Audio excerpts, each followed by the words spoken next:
Bonjour et bienvenue sur Shahil, l'acronyme pour Sharing to Heal, le podcast où on parle de santé mentale et de bien-être.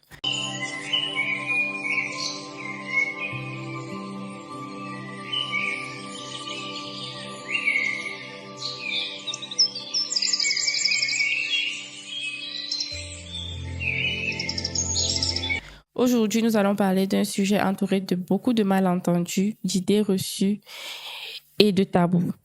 Quand on entend psychiatrie, on se dit tout de suite que c'est la folie, la honte et beaucoup d'autres choses. Heureusement, nous avons un invité qui a fait de sa vocation l'accompagnement des malades en psychiatrie. Avant de lui passer la parole pour qu'il se présente, je lui dis déjà bonjour et bienvenue Samuel. Bonjour. Dis-nous un peu, qui es-tu? Je suis Samuel Ntonnet. Je suis médecin psychiatre affecté à l'hôpital général de Yaoundé. Bon, vous pouvez aussi m'apercevoir à l'hôpital Jamo les mardis. Je suis aussi enseignant à la faculté de médecine de l'université de Bolova à Saint-Médima. Donc voilà, c'est moi comme ça. D'accord. Si tu dois parler de ce que tu fais à quelqu'un qui ne sait rien du métier ou qui n'a que des idées reçues, qu'est-ce que tu lui dirais simplement sur la psychiatrie? Alors d'accord, bon, pour être psychiatre déjà, c'est quoi un psychiatre? Un psychiatre, ça va être un médecin qui va se concentrer sur une branche bien particulière de la santé, qui est plutôt la santé, qui va être psychique, pas physique, même comme il y a un retentissement physique aussi, mais ça va être la santé psychique. Principalement, donc toutes les maladies qui vont être mentales, qui sont d'origine psychologique pure ou bien d'origine organique aussi. Parce qu'on peut avoir des maladies comme la toxoplasmose cérébrale qui va effectivement elle aussi créer des troubles psychiques que nous allons aussi soigner par hasard. Donc pour être psychiatre, on fait 7 ans de médecine. Après 7 ans de médecine, si vous êtes fonctionnaire, je crois qu'on demande souvent 2 ans de terrain. Mais bon, vous pouvez aussi aller un peu plus rapidement, sans faire forcément les 2 années. Et vous faites 4 ans de spécialisation en psychiatrie qui se fait déjà au Cameroun depuis les années 2010, depuis 2010 très précisément. Il y a la formation de psychiatre au Cameroun à la faculté de médecine à Yaoundé, d'accord. Et bon, après vous sortez, vous avez le choix de faire une sous-spé ou pas. Oui, mais bon, moi je n'ai pas encore fait de sous-spé, mais non, je suis psychiatre, mais j'ai des compétences en addictologie et en psychiatrie de l'adolescent. Bon, l'enfant un peu moins, mais l'adolescent quand même, je m'en sors aussi. C'est très intéressant parce que dans la pensée populaire, on se plaint toujours du fait qu'il n'y ait pas assez de professionnels ici. Pourtant, tu es là. Et si tu es là et conforme, ça veut dire qu'il y a quand même une ressource, même si elle ne peut pas suffire pour tout le pays, il y a quand même quelque chose qui est fait. Tu as parlé de troubles psychiques. Qu'est-ce qu'on entend de façon terre à terre par troubles psychiques? D'accord. De manière terre à terre, les troubles psychiques, ça va être un groupe de troubles, en fait, un groupe de maladies ou un groupe de situations de vie, voilà, qui vont pas forcément être centrés sur l'organe, hein, mais qui vont venir, voilà, d'événements de vie, qui vont venir d'une maladie, qui vont venir d'une consommation de médicaments, qui vont venir de la génétique ou d'une consommation de toxiques aussi. Donc c'est un groupe de maladies. En utilisant les anciennes nosographies, on a 2 grands groupes principaux, les névroses d'un côté, qui est un groupe de maladies où on reste quand même connecté à la réalité, c'est-à-dire que ça va être l'anxiété et la dépression dans ses formes modérées je vais dire plus ou moins sévères, on va dire. Maintenant, on a les psychoses où on est déconnecté, on ne sait pas qu'on est malade, de toutes les façons, on ne sait pas qu'on est malade. On a des troubles, des comportements qui sont pas en adéquation avec sa personne ou bien avec la société. Et donc là, on va avoir les schizophrénies, on va avoir les troubles de l'humeur comme la manie, on va avoir d'autres psychoses comme la paranoïa, la paraphrénie, la psychose hallucinatoire chronique, qui sont aussi d'autres maladies de cet acabit-là. Oui. Donc, quelle est la souffrance, la différence entre une souffrance passagère, comme on appelle souvent les déprimes, ou bien quelqu'un qui a peut-être perdu, je sais pas, qui vit une rupture ou un deuil, et un trouble psychique Tu as parlé de génétique tout à l'heure. Donc, qui peut être transmis. Est-ce que ça peut être déclenché? Est-ce qu'on attrape ça? Est-ce qu'il y a un virus? Comment est-ce qu'on arrive au niveau où on a un trouble psychique? Alors, le trouble psychique, déjà, il faut faire la différence entre la souffrance, parce que la souffrance est physiologique, donc c'est quelque chose qui est normal. Nous devons souffrir de temps en temps, ça nous permet d'être plus humbles, d'être plus centrés sur les autres, de nous remettre en question, et plusieurs causes encore, donc il y a un bénéfice. Et puis, on apprécie mieux les bons moments quand on a vécu la souffrance. Donc la souffrance est quelque chose qui est naturel et qui doit se faire, du moins. Ça fait partie de la vie d'un être humain. Maintenant, les maladies ou bien les troubles psychiques maladies vont vraiment être des conditions ou bien des conditions, des situations où vraiment il y a dans la durée et dans l'intensité et aussi dans l'incapacité de reprendre le contrôle cette particularité-là. Donc, il faut comprendre que c'est ça, c'est-à-dire que c'est beaucoup plus dans les critères d'intensité. Quelque chose, une souffrance est supposée passer au bout d'un moment. Une souffrance n'est pas supposée durer, et elle n'est pas supposée entraîner une perte de contrôle ou bien un remaniement de la personnalité ou d'autres choses du genre. Donc, elle est passagère. Mais vraiment, les maladies, elles ont tendance à durer dans le temps. Elles ont des intensités qui sont quand même un peu graves et qui s'aggravent, qui s'intensifient encore plus s'il n'y a rien qui est fait. Quels sont donc les signes qu'on peut observer de façon terre à terre, hein, soit chez soi-même ou chez un proche, pour se dire que là, vraiment, ça nous alerte? Parce que quand on reste quand même dans la souffrance, on peut parler du contexte, on peut parler de l'environnement, on peut dire que le pays va mal, etc. Oui, c'est normal, mais si tu devais nous donner des signes vraiment qui déterminent que quelqu'un devrait y penser, qu'est-ce que tu nous dirais? Bon, alors, je vais vous dire, n'allez pas sous la base de signes. Faut comprendre qu'il doit y avoir une sorte de rupture avec l'état antérieur. Ça veut dire que si moi j'étais quelqu'un de très joyeux, de très bien, et que du jour au lendemain je vais devenir un petit peu irritable, ça doit attirer l'attention. Mais je dis toujours dans la durée. Parce que si forcément je traverse un événement de vie particulier, je peux être stressé, je peux être tendu à cause de l'événement de vie. Mais si ça s'éternise, voilà, c'est là qu'il y a un problème. Donc, il n'y a pas une règle, parce que si on donne une règle, les gens vont se concentrer sur la règle. Mais c'est mieux de penser qu'il y aura un changement. Quelqu'un va être, par exemple, il y en a qui vont commencer à ne plus voir leurs amis, se replier, devenir plus sensibles, pleurer plus, devenir au contraire peut-être même plus concentrés, plus travailleurs, prendre plus soin d'eux. C'est la rupture avec l'état antérieur qui doit faire se poser la question. Parce qu'on va s'attendre à ce qu'il y ait des signes négatifs forcément. Mais la personne qui a des signes négatifs, c'est pas toujours ça. En général, même chez les personnes qui se sont suicidées, je prends l'exemple de Chester Bennington, qui était le chanteur de Linkin Park. Alors sa femme a posté la photo de 2 ou 3 jours ou peut-être même une semaine avant le décès et il était très souriant. Très jovial. Il était en famille même. Il était en famille, il était souriant. Donc on s'attendrait à ce qu'il eût été mal avant. Moi j'ai une de mes camarades à la faculté de médecine, le grand frère a eu à se suicider.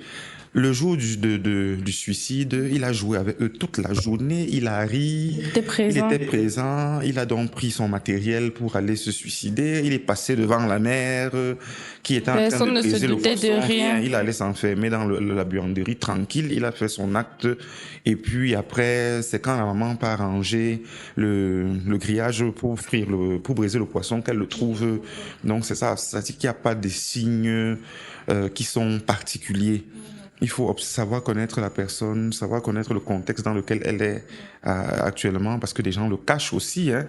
Il y a des gens qui cachent parce qu'ils ont peur, mais il y a quand même toujours quelque chose qui va changer sur le plan physique, sur le plan... C'est d'abord l'entourage qui doit observer. Oui, l'entourage doit observer. C'est la famille, c'est des collègues. Hein. Bon, mais après, ne pas culpabiliser aussi si on n'a pas pu. Parce que moi, j'ai un proche qui est décédé de suicide, qui s'est suicidé, voilà. Et je n'ai rien vu, malgré que je suis quand même psychiatre depuis 2021 et qu'avant ça, j'ai fait 4 ans de stage. Et avant ça, 7 ans. Oui, 7 ans à l'école de médecine. C'est-à-dire qu'il s'est suicidé et il m'a même appelé quelques heures avant. et je n'ai pas décroché parce que j'étais en train de travailler sur quelque chose. Donc c'est pour vous dire que ça n'a pas de forme, c'est vraiment sur la cassure entre les temps antérieurs, mais quand même faire preuve aussi de tolérance envers soi si on n'arrive pas à trouver, à détecter, oui. Ouais, bon, ça, c'est le suicide, c'est pas toujours le seul scénario, il y en a plein d'autres. Il y en a plein d'autres, oui, mais c'est quand même quelque chose qui arrive et dont on parle très peu, surtout ici chez nous en Afrique, mais pourtant c'est là, ça existe. Dans certaines communautés même, c'est interdit d'en parler parce que quand quelqu'un s'est suicidé, surtout dans les communautés très religieuses, on dit que directement son jugement c'est X, Y, Z, donc c'est tabou. C'est très intéressant que vous partagez cette histoire. Ça me fait penser, selon vous, vous qui êtes sur le terrain, pourquoi pensez-vous que les troubles psychiques sont encore tabous ou stigmatisés ici chez nous en Afrique? Alors, les raisons sont légion. Elles sont vraiment légion. C'est stigmatisé pourquoi? D'abord, la première chose, c'est qu'on ne sait pas ce que c'est. Il faut savoir qu'avant, il y avait dans les cultures africaines des manières de traiter ce genre de personnes-là. D'ailleurs, chez les Bamileke, il y a Meningsi et Tumsi qu'on ne va pas forcément soigner, qui vont être un petit peu négligés sur le plan physique, mais qui vont apporter des sortes de prémonitions au peuple, aux populations. Donc, c'est pas bien connu. C'est toujours une maladie qui reste floue. Nous sommes encore aussi très attachés à la culture africaine, malgré le fait que ça évolue sur le plan de la modernisation. Et donc, ça reste encore beaucoup dans le cadre superstitieux. C'est quelque chose qu'on lance au village, c'est quelque chose qui n'existe pas, qui ne se traite pas à l'hôpital. Maintenant, pour même le peu qui essaye même d'être moderne ou bien d'être un peu cultivé, vous avez toujours une grand-mère, un ami, une tante ou un oncle qui va essayer de vous retenir à domicile.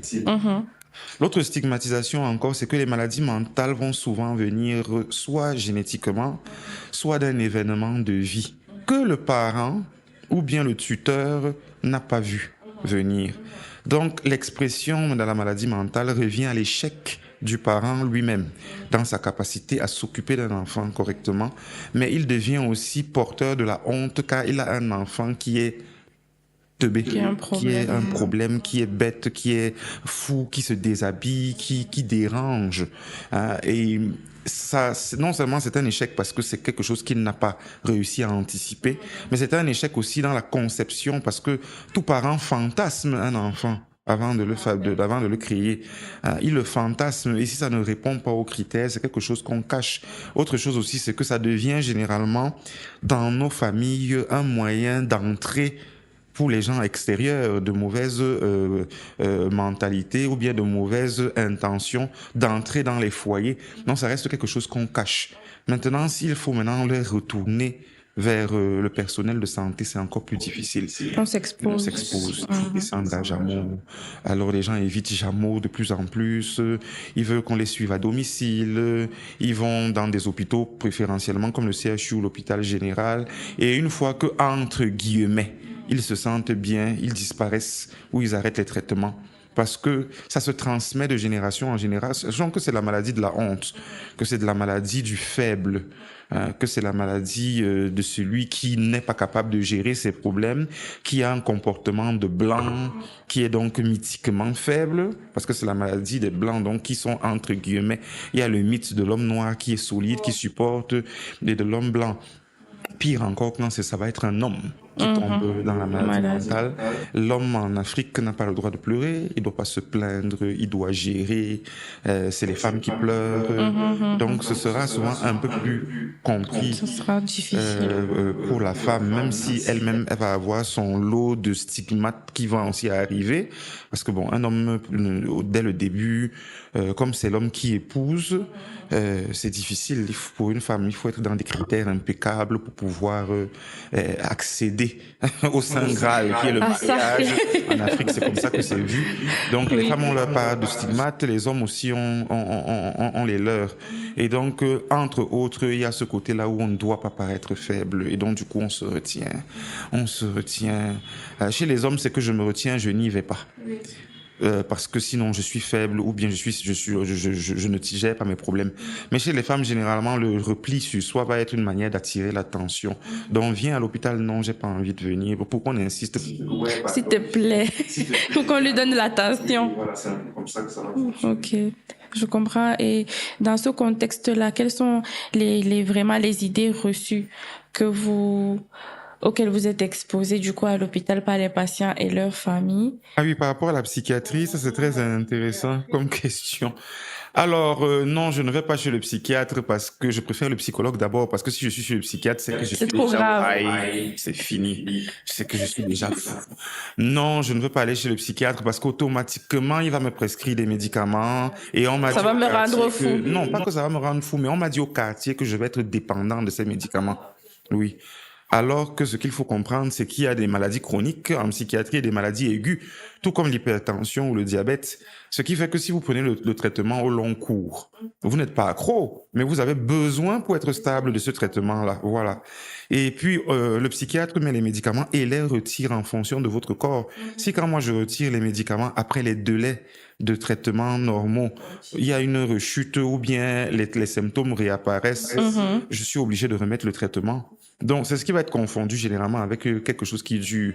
Et puis, on va te dire que si on te met sous les médicaments de psychiatrie, tu vas commencer à oublier, tu vas devenir bête, tu n'es plus capable d'étudier, ce qui est complètement faux.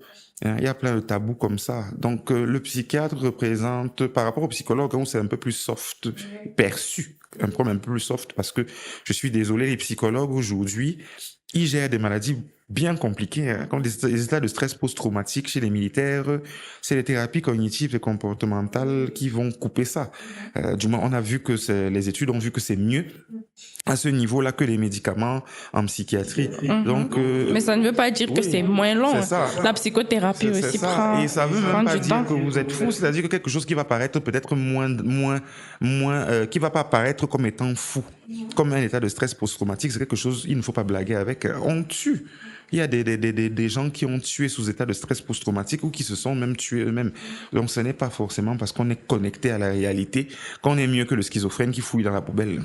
C'est pas forcément mieux. C'est ça, c'est exact. Et justement, quand on parle de schizophrénie, on parle de stress post-traumatique, pourquoi il y a toutes ces pathologies-là, mais la psychiatrie est toujours connectée à la folie? Pourquoi est-ce que on connecte psychiatrie à la folie? Non, déjà parce que les gens ne connaissent pas. Est-ce que c'est réellement le cas? Quelles sont les autres pathologies auxquelles un psychiatre comme vous a affaire au quotidien? D'accord. Alors déjà, les gens ne savent pas ce que c'est. Les gens ne savent pas ce que c'est. Et même les plus cultivés, déjà que même dans la médecine même, beaucoup de médecins et même parmi les plus brillants ne savent pas réellement ce que c'est que la santé mentale en général ou la psychiatrie. Donc ici, il y a plusieurs types de maladies. Je vais utiliser les anciennes nosographies avec les névroses et les psychoses pour que ce soit un peu plus facile à comprendre. Mais dans les névroses, qui sont des pathologies où on reste des maladies, où on reste connecté à la réalité, vous avez les névroses d'angoisse qui sont aujourd'hui l'attaque de panique.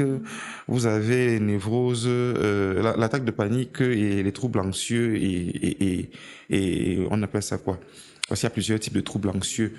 Donc, c'est ça. Et vous avez les névroses traumatiques où il y aura l'état de stress post-traumatique. Vous avez les névroses hystériques avec les troubles de conversion. Un trouble de conversion, c'est ce genre de maladie-là qui s'exprime sur le corps. Je suis peut-être dans un mariage qui ne me plaît pas. Je suis une femme, je suis dans un mariage qui ne me plaît pas et parce que je n'arrive pas à partir de ce mariage-là, parce que je suis obligé d'y rester, je vais développer comme des maux de tête, des paralysies, des dyspareunies, donc des douleurs pendant les rapports sexuels. Et ça peut durer longtemps si quelqu'un n'identifie pas que l'origine, c'est le mariage. Wow. Donc, on vit une situation dans la vie réelle, mais ça part nous créer comme une maladie, enfin, physique même. Ça mime, là, ça va mimer des paralysies, de la cécité, plein de symptômes.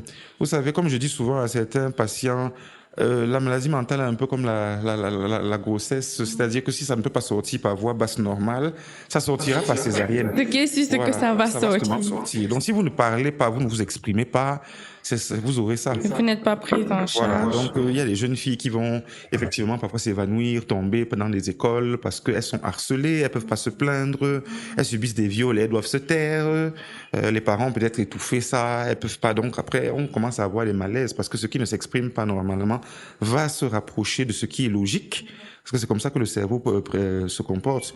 Quand vous ne voulez pas écouter, il met sur quelque chose de plus logique ou bien quelque chose d'important dans votre vie et puis vous allez forcément fou comme ça. C'est vrai, c'est vrai. Il y a les gens qui disent souvent de façon anodine, l'AVC est gratuit, le stress donne l'AVC. On rigole, mais après ce que vous venez de dire là, c'est réel, ça a un sens. Il y a beaucoup de maladies, donc ça c'est comme ça. Il y a les névroses d'angoisse, comme je disais, la névrose d'angoisse, névrose traumatique, névrose hystérique, qui sont d'un côté, c'est un groupe de maladies avec aussi les troubles de la personnalité, et on peut même citer aussi la dépression mentale à l'intérieur quand elle n'est pas encore sévère. Parce que dans les dépressions mentales sévères, il y aura la mélancolie et les dépressions avec éléments psychotiques dont on parle comme un fou aussi. Bon, maintenant, dans les psychoses, vous avez les psychoses avec dissociation. Ça veut dire, il y a comme une sorte de coupure entre la logique. C'est ça qu'on appelle un peu la dissociation. Ça veut dire que ce sont les schizophrénies.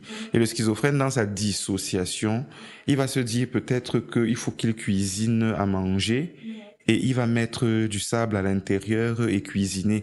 Il va dire peut-être que son enfant est en insécurité et pour le protéger, il va le mettre dans le congélateur pour qu'il soit pas vu. Donc ça dépend, c'est des mécanismes comme ça, le schizophrène.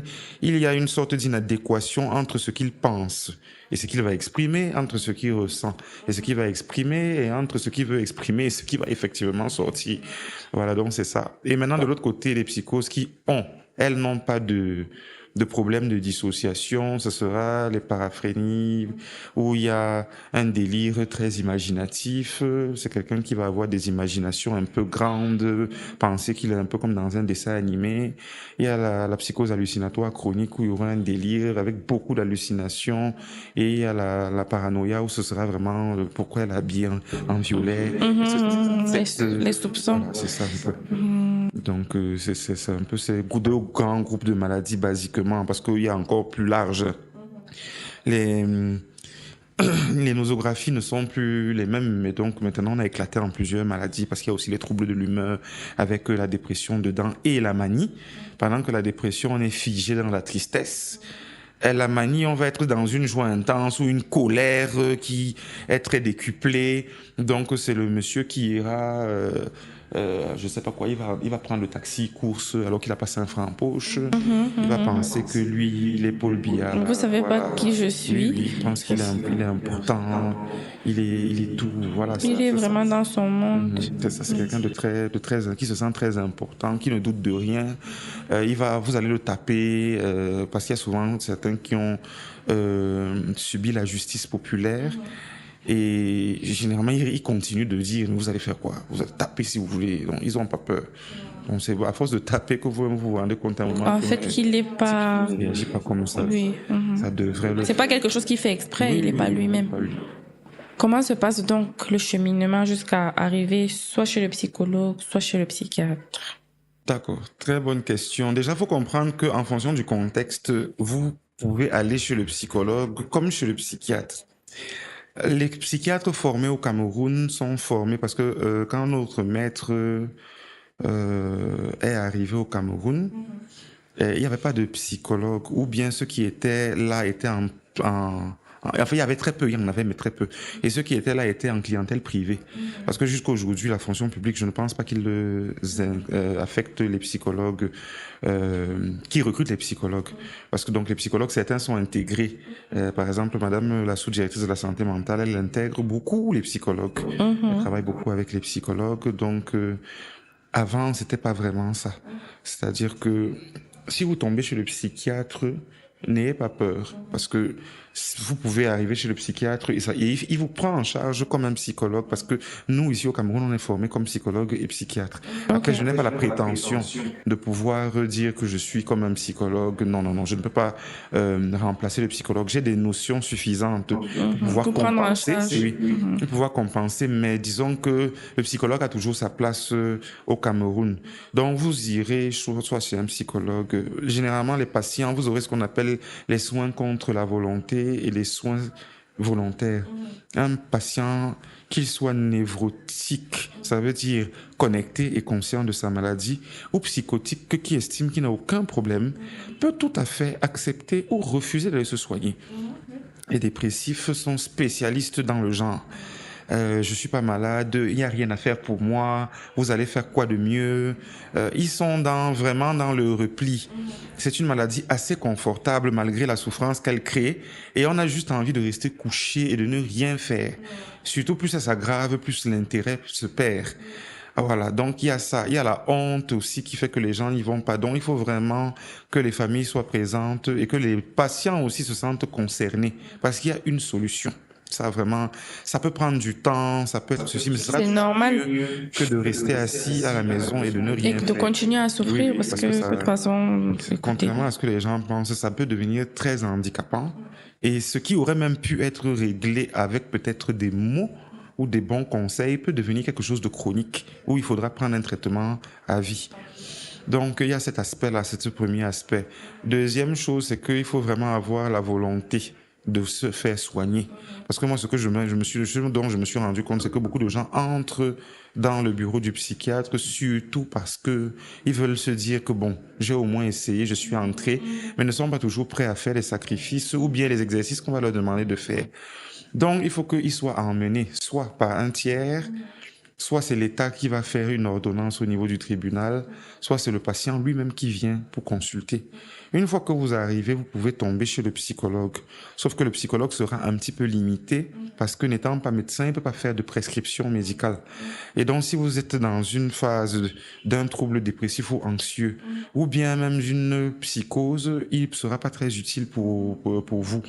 Donc, il va faire un diagnostic, parce qu'il y a des psychologues cliniciens, il va faire un diagnostic correct et puis il va vous orienter pour un psychiatre, chez un psychiatre, qui lui renverra le malade aussi après, si c'est nécessaire. Bon, ou vous atterrissez directement chez le psychiatre qui va refroidir vos symptômes avec des médicaments, si c'est nécessaire, parce que parfois aussi, il y a des patients qui sont venus me voir et qui, après un conseil, se sont sentis tout de suite mieux, parce que bon, les gens ont beaucoup de biais cognitifs, ça veut dire qu'ils pensent que ils voient les choses, ça se passe mal, alors qu'en réalité, c'est juste un petit truc à débloquer. Quel exemple je peux prendre? J'ai une dame qui est venue consulter un jour parce que bon, elle était violentée dans son foyer et en réalité, elle ne comprenait pas pourquoi, mais le monsieur en face, il avait des problèmes d'estime de lui-même, c'était quelqu'un qui l'aimait trop. Et donc, dans l'amour, il ne savait pas comment se contrôler, donc il pouvait être agressif, il fouillait partout. Et donc, elle a passé toute sa vie, du moins tout le temps du mariage, à penser qu'elle est passée bien, parce que le monsieur critique beaucoup. Et donc, à ce moment, elle arrive vraiment très abîmée, et elle se rend compte à la fin de la consultation que c'est pas elle qui a le problème. C'est pas elle le problème. Mais qu'elle active. Mais c'est elle qui souffre. Elle souffre et elle active les insécurités de son mari. Et donc, par conséquent, il fallait qu'on les prenne à deux pour que le mari se rende compte et que madame aussi se rende compte qu'en faisant parfois certaines attitudes, elle active les insécurités et puis lui aussi, il réagit. Donc, parfois, c'est pas grand chose. Ça peut être spectaculaire de manière à cause des symptômes qu'on voit. Mais vraiment, après, quand on essaye de regarder la base du problème, il n'y a rien de très particulier. Donc, vous venez vous consulter. Si c'est nécessaire, on vous mettra sous médicaments. Si ce n'est pas nécessaire, avec des entretiens réguliers ou bien pendant une petite période, ça ira très bien. Mais il faut savoir aussi qu'on ne va pas voir le psychiatre quand on est malade déjà. Il faut aussi aller avant. Vous pouvez aller avant pour les diagnostics de personnalité. Il y a des gens qui n'arrivent pas à travailler dans des entreprises parce qu'ils ont des personnalités qui ne s'y est pas. Est-ce une maladie? Non, ce n'est pas une maladie. le trouble de la personnalité, c'est pourquoi? C'est parce que j'ai une façon de fonctionner qui est figée et rigide. Elle n'est pas flexible en fonction des personnes ou des situations dans lesquelles je me trouve. Donc, ce n'est pas une maladie. Si moi, Est-ce qu'on peut changer sa ça se personnalité? modifie, mais il faut vraiment vouloir le changer aussi. Parce On que peut travailler ça. oui, ça se travaille, ça se travaille. On ne change pas une personne à 90, mais on peut l'assouplir. Oui, mais il faut vouloir. Et c'est ça que je dis une fois de plus, quand vous allez vers un psychologue ou un psychiatre, venez dans l'intention de faire des efforts de changement. Parce que si vous venez comme certains viennent, ils s'asseyent et se disent que tu vas faire Soigne-moi. abracadabra, soigne-moi, fais-moi le truc, ça ne marche pas. Et je vais me sentir mieux. Ça, c'est vrai. Donc, une consultation, première consultation, moi, j'arrive chez vous. Je sais que je me sens pas bien. Ça se passe comment? Alors, je vais d'abord commencer par vous identifier, votre nom, votre âge, ethnie, situation matrimoniale, religion et où est-ce que vous travaillez, qu'est-ce que vous faites dans la vie. Après, je vais vous demander votre motif de consultation, pourquoi vous venez. C'est là que certaines personnes me disent souvent, moi, je ne sais pas. Je sais pas. On m'a dit des vies. Ou bien, je pleure tous les jours, je ne sais pas ce qui m'arrive. Donc, je demande quand même aux gens de faire des efforts. Alors, dès qu'on me donne le motif de consultation, je demande l'histoire de la maladie, c'est-à-dire depuis quand ça a commencé. Mais généralement, quand on me dit ça fait 6 mois. Bon, 6 mois que ça a commencé, qu'est-ce qui évolue donc depuis 6 mois? Vous citez tout ce que vous avez comme symptômes. Maintenant, je vous dis, qu'est-ce qui s'est passé il y a 6 mois dans votre vie? Parce que c'est là que généralement le noyau Oui. du problème est. Et là maintenant, la personne commence à raconter les événements de vie qu'elle a, à qui je vais prendre des antécédents ensuite.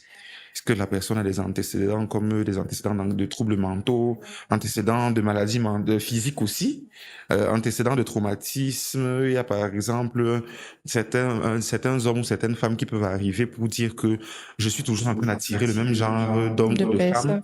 et mes relations se gâtent et je suis maudit ou je suis maudite. Bon, maintenant, dans les antécédents, on va un peu faire le screening des relations. Qu'est-ce qui vous attire chez la personne? Ça commence comment? Ça finit pourquoi? Pour avoir une sorte de profil dans les relations et puis identifier ce qui est le problème. Moi, j'ai déjà eu des gens qui achètent, hein. Ils se disent qu'ils draguent alors que la première chose qu'il fait quand il voit, ou bien quand elle voit le partenaire, c'est d'abord de dire j'ai une voiture, je suis directeur de tel hôpital. Que vous présentez Et ils ne voient pas le problème. vous présentez les choses comme ça. Ça se complique. D'accord. Ce que tu me proposes, je vais prendre. Donc, on identifie les antécédents. Après les antécédents, on va faire un examen de la personne qui sera psychiatrique et physique. Donc, psychiatrique intègre, psychologique et psychiatrique pur, mais aussi physique, parce qu'il faut pas rater. Quelqu'un peut avoir un HIV et puis ça lui crée des manifestations psychiatriques. Tout ça, ça compte. En fait, il n'y a rien qui ne compte pas dans une consultation. On doit pouvoir tout dire. Si vous devez tout regarder. Bon, après cet examen physique, je fais un résumé syndromique et puis je pose mon diagnostic. Après que j'ai posé mon diagnostic, je fais la prise en charge médicamenteuse si nécessaire, ou bien je planifie les psychothérapies.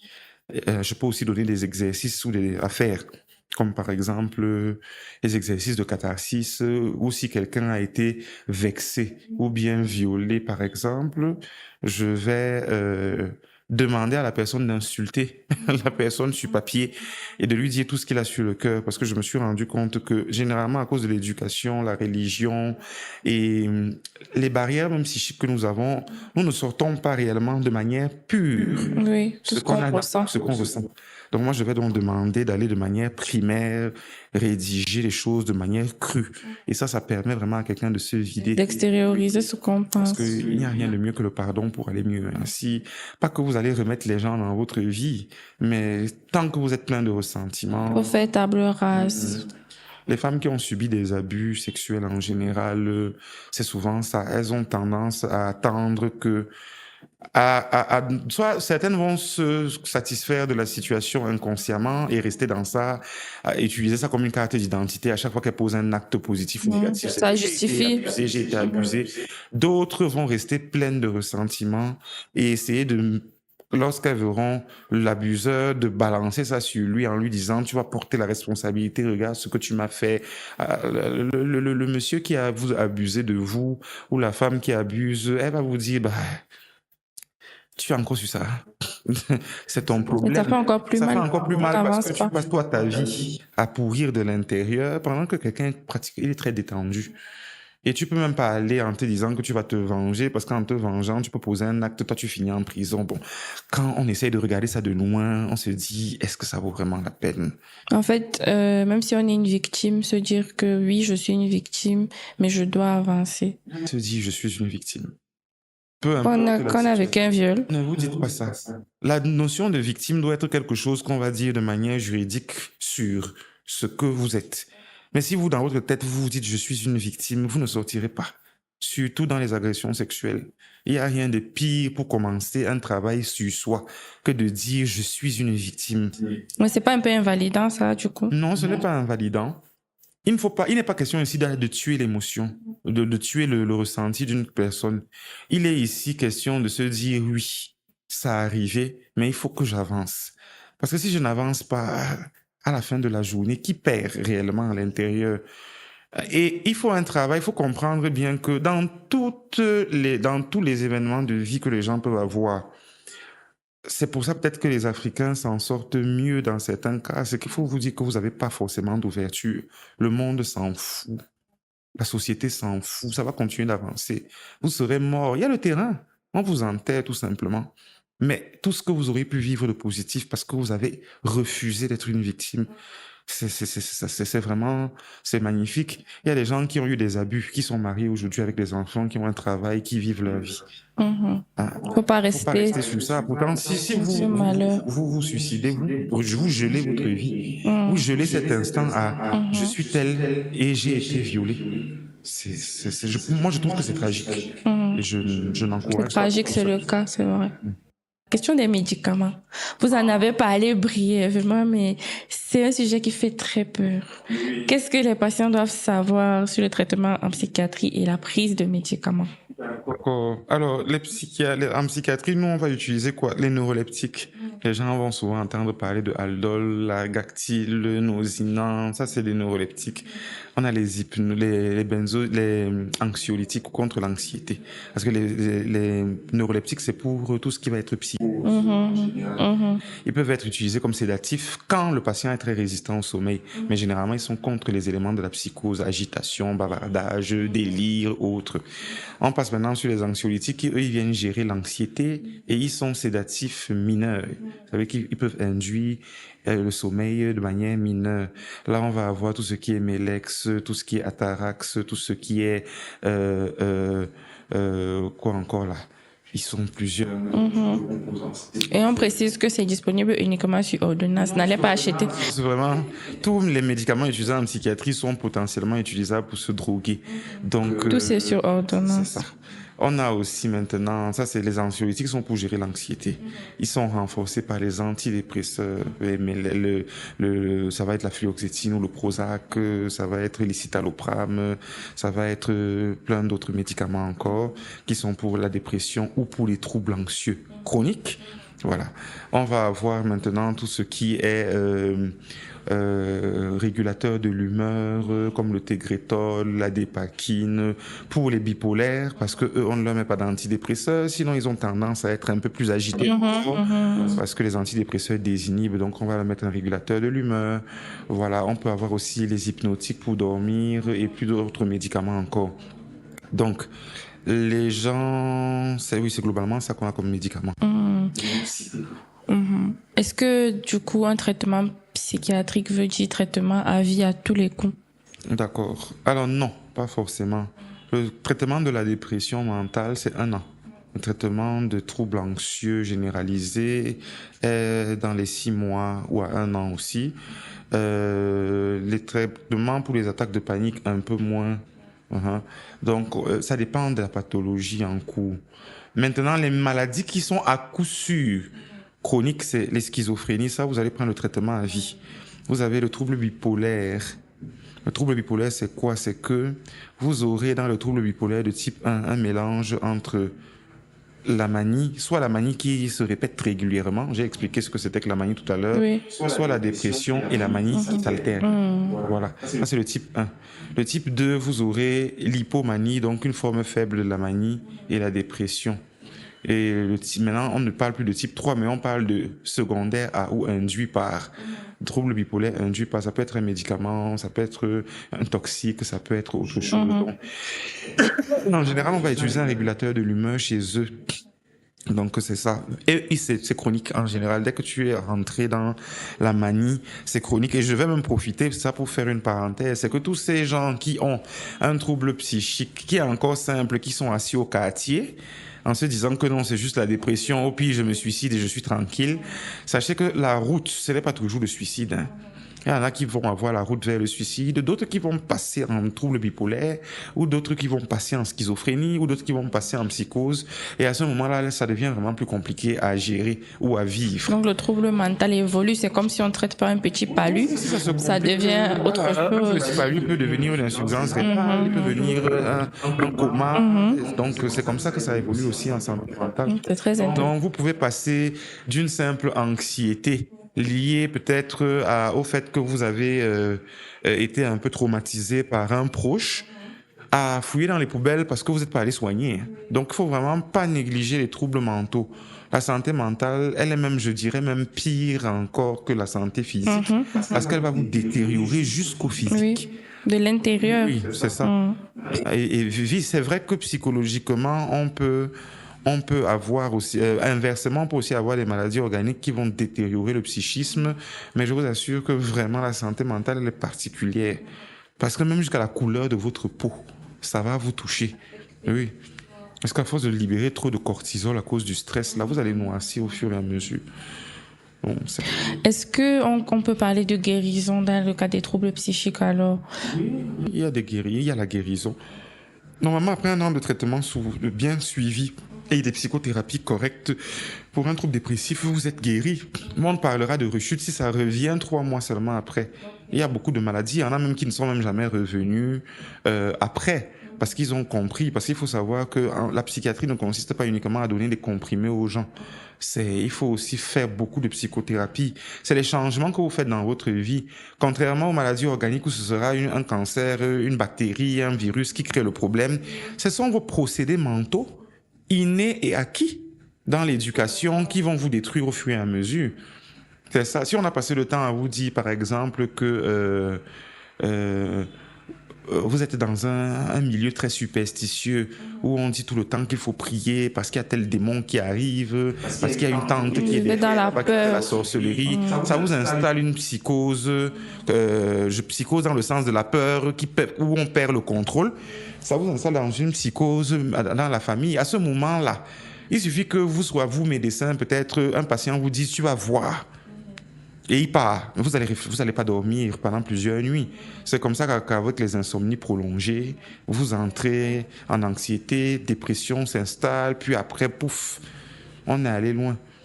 Donc, il faut qu'on modifie cette façon de penser. J'ai parlé de schéma tout à l'heure par rapport à la dame ou au monsieur qui n'attire que les mêmes personnes. Mettez toutes les pilules que vous voulez mettre. Si le changement n'est pas fait dans le comportement, c'est la même chose qui reviendra. Donc, psychothérapie et puis les médicaments si nécessaire, suivre bien son traitement. Voilà. Et la place de l'environnement, du coup, la famille, le soutien.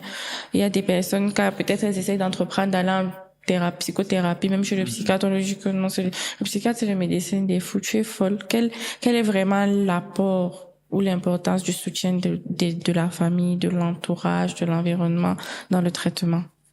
Alors, l'entourage, c'est ce qui vous crée d'abord vous-même. Parce que l'entourage, c'est dans ça que vous vous structurez. C'est vos croyances, c'est votre façon de voir les choses, votre façon d'aborder les problèmes qui est l'entourage. Ça vient de l'entourage. Ça vient de ce que vous avez vu à la télé, ce que l'oncle a dit, la tante a dit, le père a dit, la mère a dit, les amis même disent. Parce que tout ça, c'est les gens qui participent à votre éducation.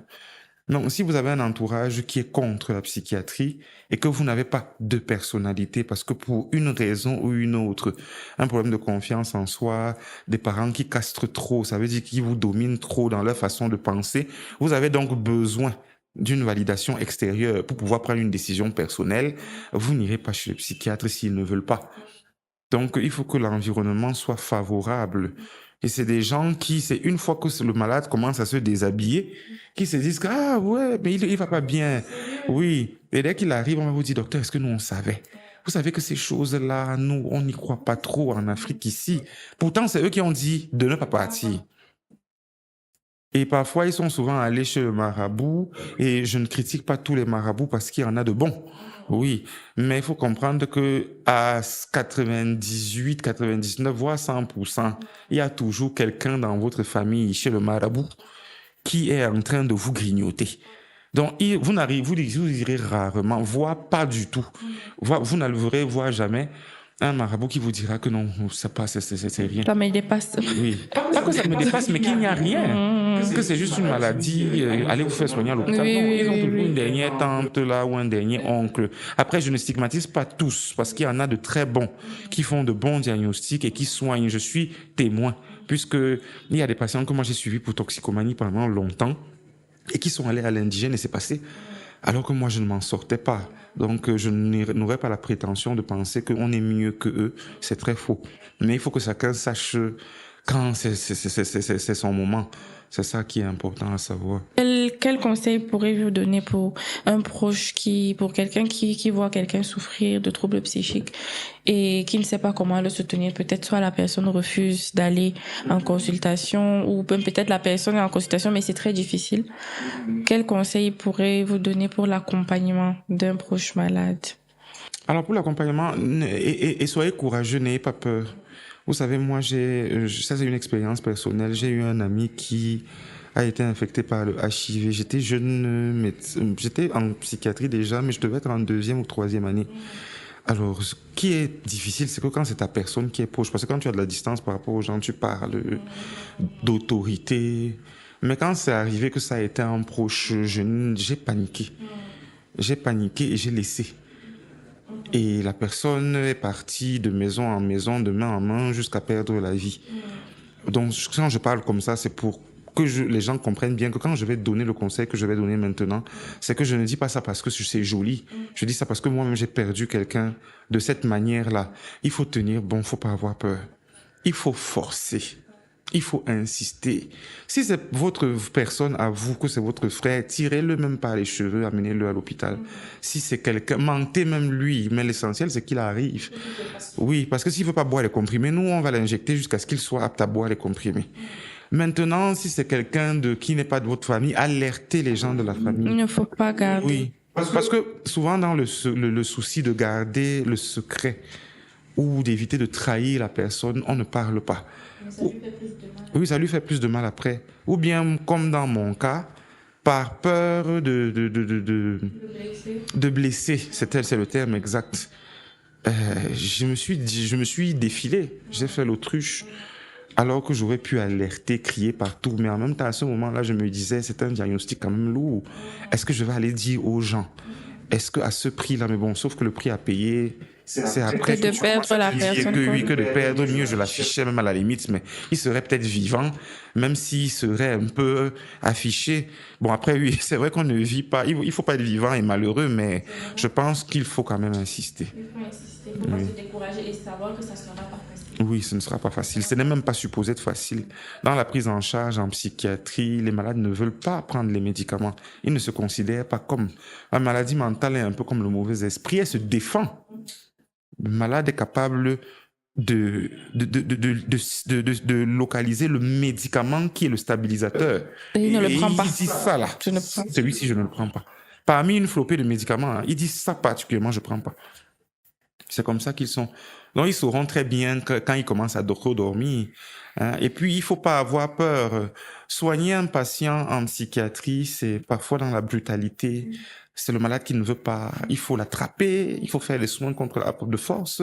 Beaucoup de familles pleurent. Ils voient comment on attrape le patient. Ils se disent que non, on leur fait mal. C'est difficile. C'est ton grand frère, c'est ton père que tu as vu toujours en costume cravate, qui va aujourd'hui être réduit à être parfois plaqué parce qu'il faut faire les injections. On ne doit pas être dans l'excès aussi en faisant un peu la violence, mais souvent c'est nécessaire. Oui, elle est nécessaire. Docteur, vous avez parlé de plusieurs choses, notamment le coût aux médicaments, le fait que l'accès aux professionnels est souvent limité. Que faire dans ces cas-là? Par exemple, nous, on a à Yaoundé aujourd'hui, on a la chance, il y a l'hôpital général, l'hôpital Jamon, mais je pense à ceux qui sont dans des zones un peu plus reculées. Est-ce qu'il y a des comportements qu'on peut avoir qui peuvent... Je sais pas, on peut pas remplacer quand même le professionnel, mais quels conseils donneriez-vous aux gens qui ont un accès très limité aux professionnels, là où ils se trouvent? Bon, là, maintenant, déjà, il faut déjà être rassuré parce que le ministère de la Santé lance des concours de résidents dont la psychiatrie fait partie et qu'il y a des promotions de 10 personnes quand même qui sont prises chaque année. Donc, ne pas s'inquiéter, déjà fait à ce niveau-là parce que il y aura une sorte de décentralisation avec des affectations dans des différents sites. Aujourd'hui, on a Douala, on a, je crois, Bafoussam aussi, il y a Yaoundé qui est présent. Je crois qu'au nord, il y en avait un aussi, mais je ne sais plus il y est toujours. Mais il y en avait un aussi au nord, mais je ne sais plus très bien où au nord. Donc, pour le moment, les gens seront quand même obligés de se déplacer vers les villes qui semblent plus proches d'eux, entre l'ouest. Ah, il y en a aussi un à Bamenda maintenant qui est disponible, oui. Ils seront même bientôt deux au niveau de Bamenda. Donc, que les gens essaient de se rapprocher pour un début. Donc avec le temps, je pense que ça va s'élargir. Mais il faut savoir que pendant très longtemps, ce n'était pas une spé que les gens voulaient faire, hein. Moi, je suis entré, on était deux dans ma promotion. Et le ministère de la Santé, les maîtres se sont battus pour ouvrir plus de places parce qu'avant, il y avait les promotions de un, promotion de 2, 1, 2, parfois les promotions néant. Donc c'est maintenant que ça a quand même pris un peu le vent en poupe et donc là, les gens commencent à s'y intéresser. Si quelqu'un nous regarde aujourd'hui et il hésite à consulter, qu'est-ce qu'on peut lui dire pour le rassurer que on ne va pas, quand il va arriver, on ne va pas le piquer le premier jour, on ne va pas l'attacher. Bon, je ne sais pas s'il faut rassurer parce que même piquer, ce sera pour son bien. Il faut venir consulter. Les maladies mentales sont très invalidantes. Et je vous assure que quand on est schizophrène en général, on devient même... Elles sont handicapantes sur le plan mental. Ça veut dire que vous serez incapable de faire des cours, de retenir un cours, de travailler. C'est des gens qui deviennent un petit peu comme des petits légumes qui sont légués comme à faire les tâches ménagères à la maison parce que le cerveau a été mordu par la schizophrénie. Maintenant, un trouble bipolaire, si c'est que ce n'est pas suivi, donc vous pouvez évoluer même vers un trouble bipolaire si vous n'avez pas pris les troubles à temps. Et là, maintenant, il faut être très assidu dans le trouble bipolaire. Parce que les rechutes, c'est souvent spectaculaire dans les troubles bipolaires parce que c'est des gens qui ont une désinhibition comportementale. Là, il est capable d'aller dire à son patron, moi j'ai appris dans par la telle voisine ou telle de mes collègues là que ta femme te trompe, hein, donc, et en tutoyant sans peur, ils peuvent démissionner, et puis c'est toujours encore au Cameroun, malgré les intellectuels qu'il y a partout, si on sait que vous avez un problème de santé mentale, on vous confiera difficilement des postes à responsabilité. Donc, évitez d'en arriver quand c'est grave. C'est vrai qu'une fois que c'est grave, il y a les moyens de gérer. Les gens vivent très bien avec, mais si vous pouvez vous épargner cette souffrance, D'accord. Merci beaucoup pour cet échange. Je pense qu'on va conclure. Si en une phrase, qu'est-ce que vous aimeriez qu'on retienne de la psychiatrie au Cameroun? D'accord, en une phrase, d'abord, ce ne sera pas une phrase, mais disons que la psychiatrie, c'est une branche de la médecine. Voilà, ce n'est pas la sorcellerie. Ce n'est pas la folie. Voilà, c'est pas la folie. La psychiatrie, ce n'est pas la maladie du fou seulement. Ce n'est pas la spécialité du fou seulement. C'est tout le monde qui peut aussi venir consulter, ne serait-ce qu'au moins pour faire un diagnostic de personnalité. C'est toujours important de le faire. La psychiatrie, on fait des études pour arriver en psychiatrie. Elle intègre des données psychologiques et des données psychiatriques pures. Elle intègre aussi des données de santé publique et autres, comme toute spé de la médecine. C'est une spé difficile, c'est une spé qui aide beaucoup les gens, c'est une spé où le traitement n'est pas systématiquement médicamenteux et c'est une spé qui est encore sous-développée au Cameroun, vraiment sous-développée. Il y a beaucoup de secteurs à faire, notamment le secteur de la dictologie qui est un gros secteur vraiment compliqué. Donc voilà, c'est tout. Venez Allez consulter. Merci beaucoup, docteur Tonné, pour votre bienveillance. On aura beaucoup appris à vos côtés. Et puis, on vous remercie pour tout ce que vous faites pour les patients. Et pour vous qui nous regardez, je vous dis à bientôt pour le prochain épisode du podcast Shahil. Bye.